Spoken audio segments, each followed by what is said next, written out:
लाइदिनु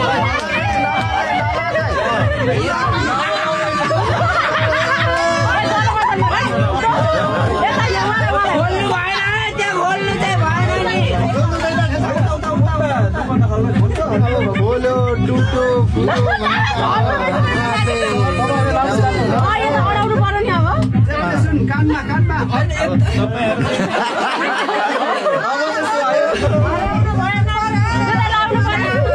सन्ध्या सन्ध्या सन्ध्या किन बुलाखे कान खोजी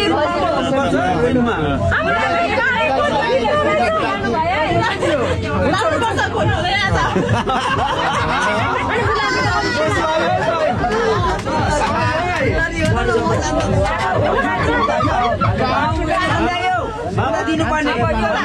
यहाँ दुईजनालाई